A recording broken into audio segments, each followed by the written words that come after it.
So this is the College Credit Plus information meeting. Thank you for coming. We want to make sure that everybody has the statement of responsibility form. There's blank sheets up front. You'll want to go ahead and fill this out and turn it in before you leave today. On the statement of responsibility form, you'll want to check mark to the left where it says Student AI meeting, and then circle March 3rd, today's date. And for those doing the online viewing, you'll want to make sure that you check to the left of online and then write the date that you viewed the video. So again, welcome to the College Credit Plus information meeting. This is for the 20 to 21 school year. We are doing a recording of this informational meeting for parents who need to view it after today. So the state has designated information that they say we need to let students and parents know about. So I'm going to go through these slides pretty quickly. If you have questions on any of the information that I share that you need more details about, please make sure you reach out to myself or your school counselor. You can email us questions or set up a time to meet with us. We do have Thursdays as late nights. Parents who still need to come to this informational meeting will be able to schedule a time to view this video on Thursdays between 8 a.m. and 6 p.m. The month of April. So they would just need to contact the guidance office to be able to do that. So what is College Credit Plus? It is a way that students earn high school and college credit at the same time. The students are, when they start the class, enrolled in the college as well as being enrolled in high school at the same time. Because of this, students actually are adhering to the college's policies, which basically trump over the high school policies. And we'll talk more about that through the presentation, but basically you're considered a college student, and all the rules that would apply to a student who's graduated from high school and taken college classes applies to our students as well, even when that class is a class you're taking at Bell Fountain High School. So the program is open to students in grades 7 through 12. Students do have to show that they're eligible through state criteria to deem students are eligible, and we'll talk about that more. Students can participate in college credit courses at both public and private schools in Ohio, and they have to apply. You guys have to apply to the college and be accepted. Students can attend classes at multiple institutions, not just one, and you must be an Ohio resident to participate in the program. Students can take an array of classes through the colleges. You do have to meet the college requirements for taking those courses. There are statement of responsibility forms in front there. Just make sure you have one of those and you complete it and turn it in before you leave today. Those of you who have not heard, the only thing I need back from you today is the statement of responsibility form. If you need one, they're up front here. Make sure you're checking student A&I meeting and then circling March 3rd. I just need your signature only, not your parents'. Individuals are signing who are present at these meetings, so when your parent came or if they come in the future, they will sign their own form. So back to taking college courses. When students take a college credit course, whether that's here at Bell Fountain or with a college instructor, those classes are able to count towards high school graduation requirements. The state of Ohio does have a guidance document on how classes can cross over from college credit to high school credit and meet the state requirements for a diploma. The other thing about college classes is they measure their units a little differently. So we have classes that are typically a half credit or a full credit. Colleges measure their classes in what's called a semester hour, and most classes are about 3 semester hours of college credit. It would last 1 semester. They usually do a summer, fall, and spring term. So usually it's 1 semester or a period of time during that semester and they're oftentimes 3 semester hours. Now, some classes that have a lab, like your maths and your sciences, might be 4 or 5 semester hours. Some classes that are a little less intensive might be 1 or 2 semester hours. So essentially the state has said in order to convert semester hours to high school credit, they're going to say a 3 semester hour class is the equivalent of 1 high school credit, or anything 3 semester hours or greater is 1 high school credit. If anything is under 3 semester hours, we're going to do a proportion of that credit. So if it's a 2 semester hour class, it's going to be like a 2/3 credit or 0.66 high school credits. So we will work with students on making sure courses are converted and recorded on their high school transcripts. In order for students to receive the credit at college or high school, you have to pass the class. You have to earn the credit with a D or better. And then I'll just guard you, a lot of times colleges will not accept transfer credit or apply credits to degrees, especially if it's a major specific class, unless you receive a C or better. The terms for colleges, the academic year really starts in summer term. High schools don't have summer terms, but colleges do. So for the sake of College Credit Plus, the 20 to 21 school year starts with this coming summer's term. So summer 20 is part of this next school year, and it'll run summer term, fall term, and spring term. Students can take the CCP courses at any of 3 locations. We offer quite a few, over 25 classes here in our building for college credit. Our instructors teach those courses. They're considered adjunct instructors with Clark State Community College. They go through a process to be credentialed as that instructor. Not just any teacher can do that. They have to meet the state requirements. Colleges also offer instructors in online classes. Not every school has online classes. We have, I would say, about 40-ish students every year that take some online classes with Clark State.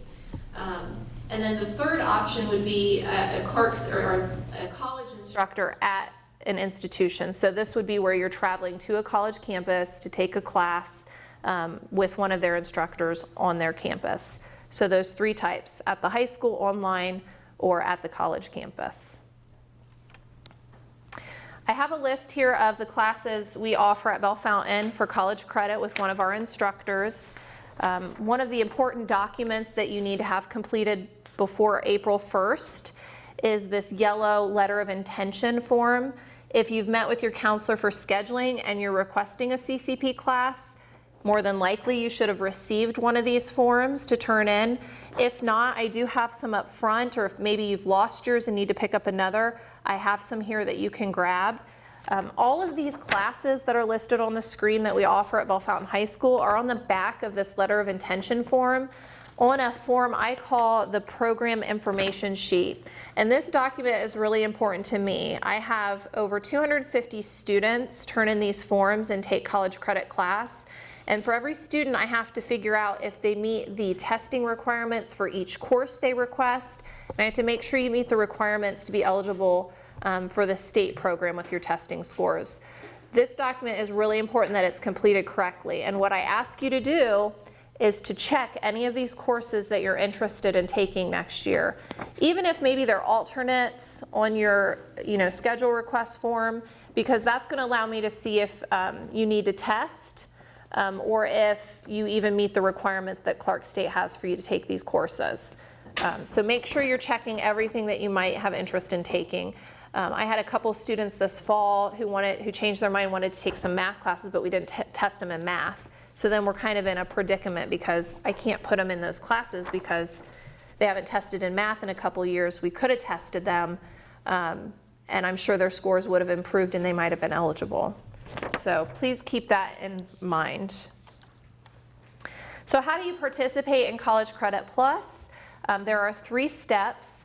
For students that are taking classes, any of these classes with us at Bellefontaine High School, really these 3 steps happen the week of May 13th Again, going back to this program information sheet, at the bottom, students are picking a date for advising. Clark State will be here, I'll be here. Any student that needs to complete steps 1 through 3, we're going to make sure that that happens that week of May 12th. So if you haven't signed up for a date, Mrs. Triplett will likely be calling you down and saying, okay, which date are you going to do? If you're taking a class outside of Bellefontaine High School, online or at a college campus, these three steps are your responsibility.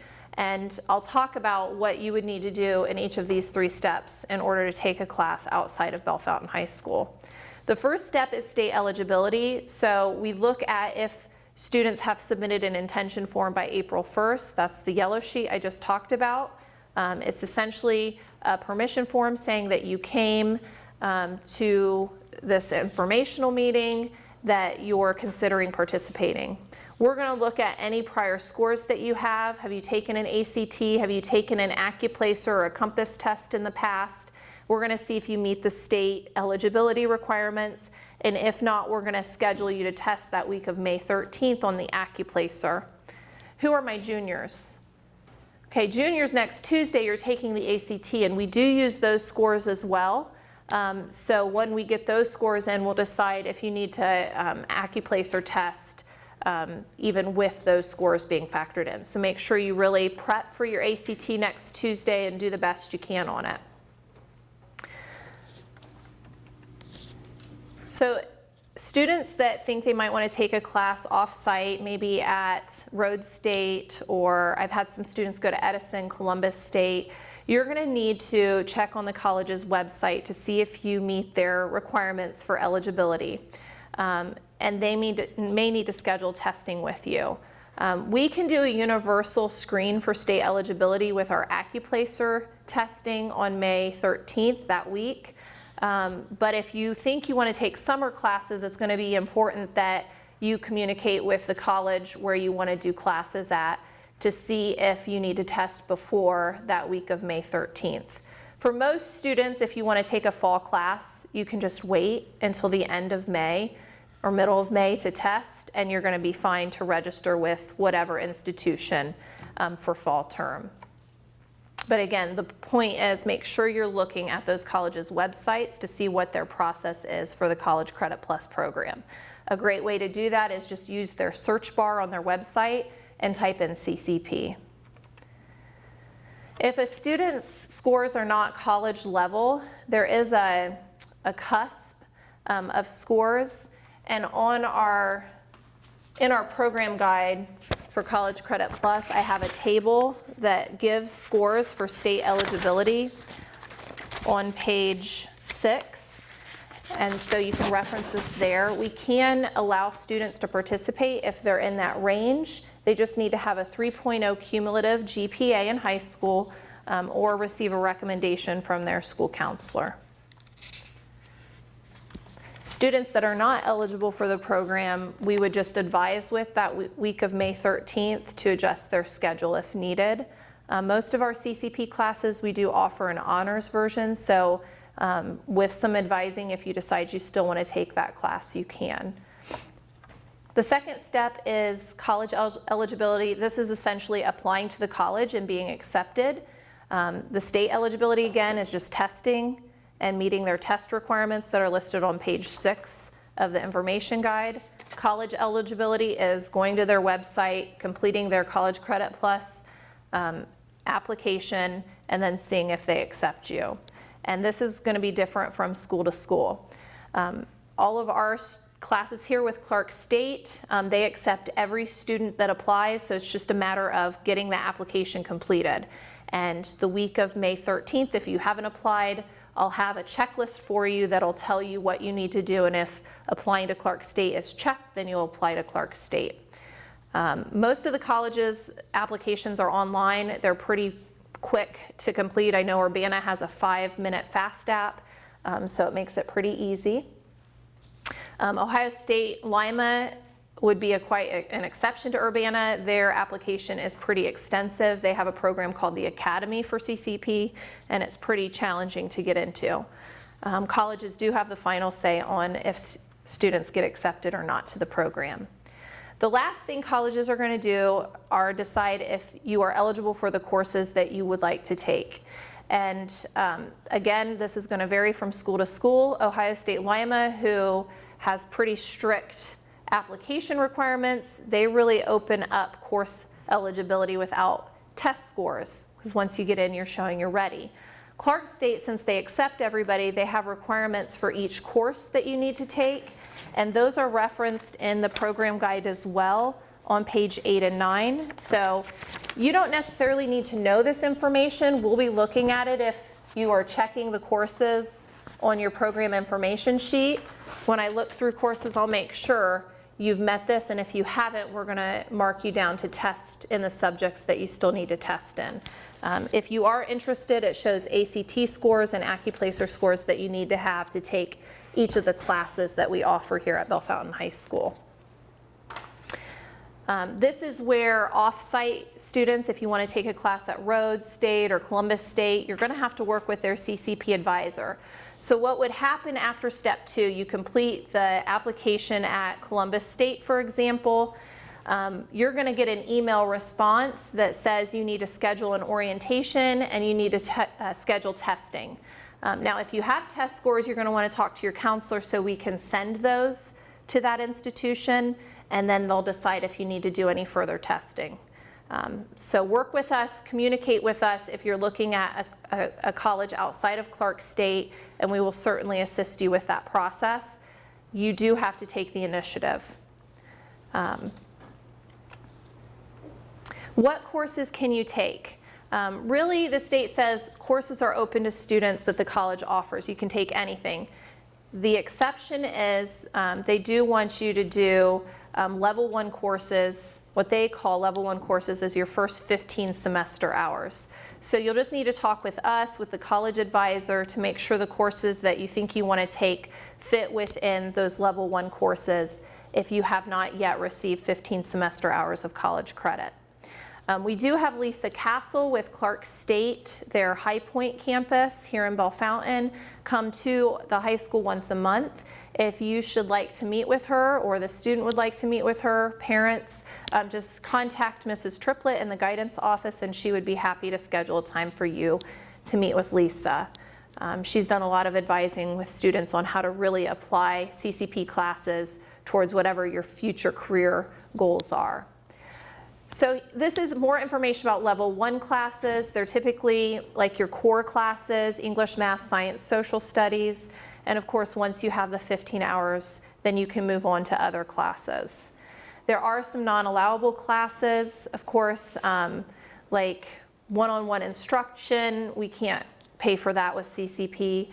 Anything that has high fees, like an aviation course somebody tried to request a few years ago. We're not going to pay for study abroad, PE classes, anything that would have a pass-fail grade or something that would be considered remedial or high school level coursework cannot be counted in the program. I've already mentioned classes will count towards your graduation requirements, and just meet with us. There's the crosswalk I referenced earlier that can allow us to find courses to meet graduation requirements. I had a student a few years ago really wanted to take CCP for financial lit, so we do have some options for that. Just talk with us about what you're thinking you want to do. Grades earned are the same on the high school and college transcript, and your grades therefore are factored into your GPA at high school. It does, you're taking a more challenging class, higher risk, and to compensate for that, we want to give you a little extra boost to your GPA with a grade weight add-on. We do not have a 5-point scale here. I know some schools use that. We still have a 4.0 scale, but what we do to compensate for that is we do a grade weight add-on. So it's just a lump sum that's added to your cumulative GPA. And I still have a typo up here that I haven't fixed. It's actually 0.03125. The 1 and the 3 got flipped. But that is the amount for every AP course or CCP course that you take at Bellefontaine that you get added to your cumulative GPA. And that's just to help compensate for the rigor that you're taking. Yes? So if we took 2, would it be like 6? Yeah, it'd be 0.06. So they just all add on. And so an easy way, if you look at your transcript, total up your AP, total up your CCP classes, multiply it by that 0.03125, and that's how many extra points you're getting added to your GPA. Students may be enrolled in up to 30 semester hours of credit each year. The state says high school only credit classes have to be factored into that. So let's say you're taking like band and symphonic choir, that would be 2 credits for the year. We have to multiply those 2 credits by 3, so that would get you to 6. Subtract that 6 from the 30, so you're left with 24 semester hours that you can take for college credit. You know, if most college credit classes are, 3 semester hours, then that would be about 6 classes you could take summer, fall, spring term for college credit. Over the course of your high school 4 years, you cannot exceed 120 semester hours of college credit through the program. If a student does want to take more than 30 semester hours for the year, we are just told we need to advise you of your options to drop the course, or you can pay for the entire course that would exceed the 30 semester hours.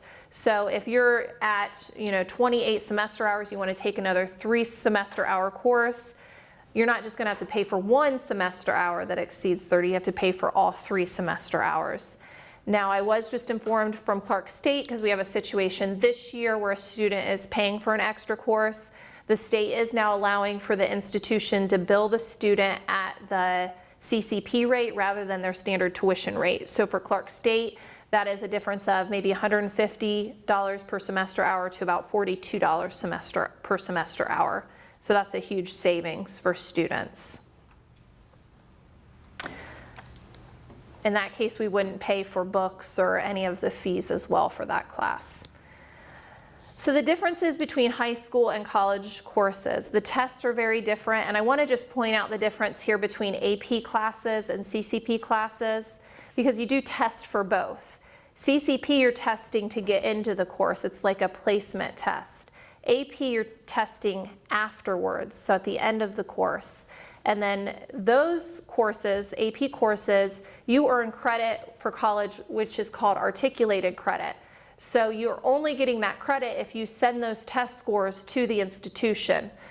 College Credit Plus, however, it's transcribed credit. So when you enroll in that class for college credit, it's going to be on your college transcript, a part of your college, just hold on guys, your college academic history, and that has to follow you no matter where you go.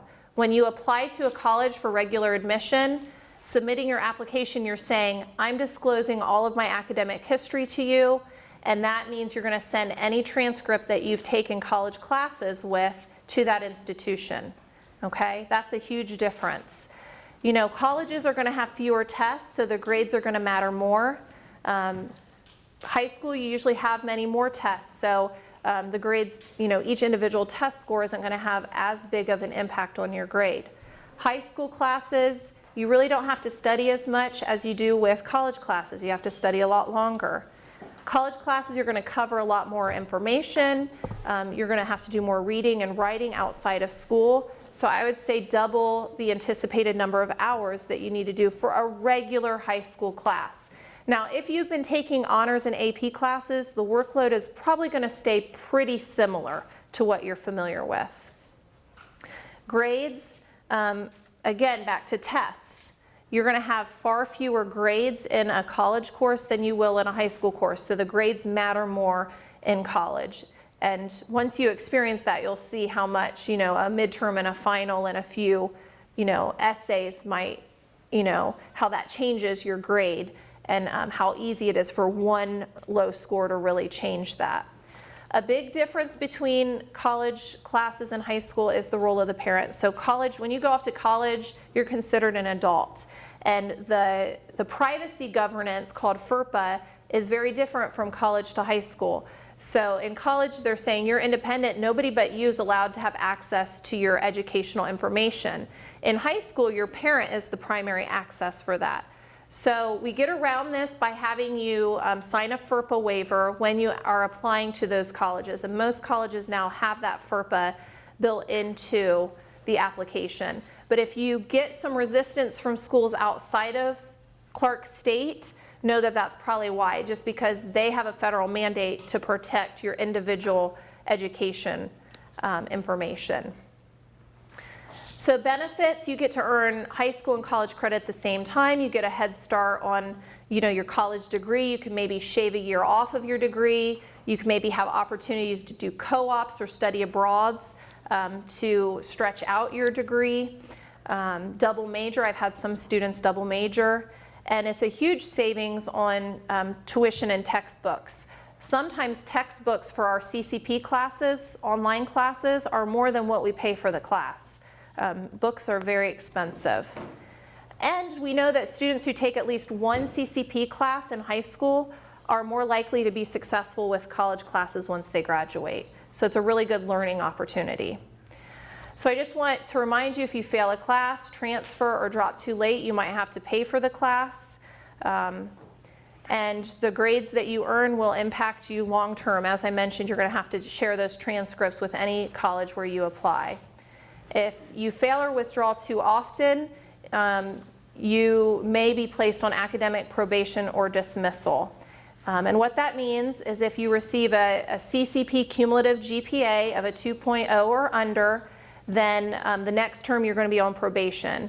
And when you're on probation, you cannot take any class in a subject area where you received a D or an F. And then you can only take one class that next term. And while you're on probation, you need to raise your GPA, your CCP GPA above a 2.0, and then you can petition to be off of probation the next term. So students who are unable to raise their GPA that next term are put on dismissal. If a student's put on dismissal, we'll give them the district's policy on how they can appeal that. And then, you're not able to participate in CCP at all while you're in high school if you're placed on dismissal, unless you should appeal. There are really no expenses, especially if you attend a public school for CCP. Private schools, there might be a cost. Housing's not covered in the program, nor transportation expenses. So make sure you're reaching out to your high school counselor, using those CCP counselors at college campuses. We have to provide you, colleges have to provide you the same supports as if you were a high school or a graduate of high school taking classes on a college campus. If you're a student athlete taking high school courses, really work with your counselor to make sure you're in enough courses and you're stretching those out among summer, fall, spring terms to remain eligible to play high school sports. And then transferring credits, transferology.com, just remember that most colleges actually will reference you there if you ask how your credits will transfer.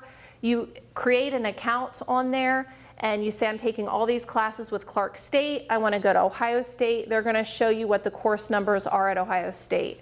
So that's a great place to set up an account now, even to see how your courses might transfer to colleges where you want to earn a degree. The one the state gives is this transfercredit.ohio.gov. It's another resource where you can do the same thing. Most public colleges, all public colleges, guys, have to take your transfer credits. Okay, it's going to be at the discretion of the school how they apply those credits to your degree. Public schools, for the most part, are taking them. Out of state, it's hit or miss. So it's okay to email those colleges you're interested in, just ask how they will take dual credit as a transfer.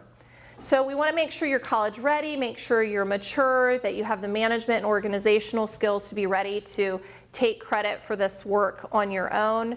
If you're a student that really needs a lot of parent monitoring, I would say think again, or think about how you're going to work towards more independence in monitoring your education. So quick review, I know you've been patient because we've gone over, but by April 1st, I do need to make sure you guys submit your letter of intention form. It should be yellow for everybody. Make sure on the back, I talked about the program information sheet, that you're picking if you want to do an online or off-site campus, or just at Bell Fountain, checking all the courses you might be interested in, and picking a date for advising the week of May 12th. And if you have the opportunity to ACT test, know that those scores will impact how we're doing things. And then I just have some information up here if you guys want more information about College Credit Plus. That concludes the presentation. If you need any resources, I do have some of those up here. and I will send an email out to teachers to let them know we ran over a little bit today. Make sure you turn in your statement of responsibility forms. Just go ahead and place them on a table up front before you go. Thank you very much.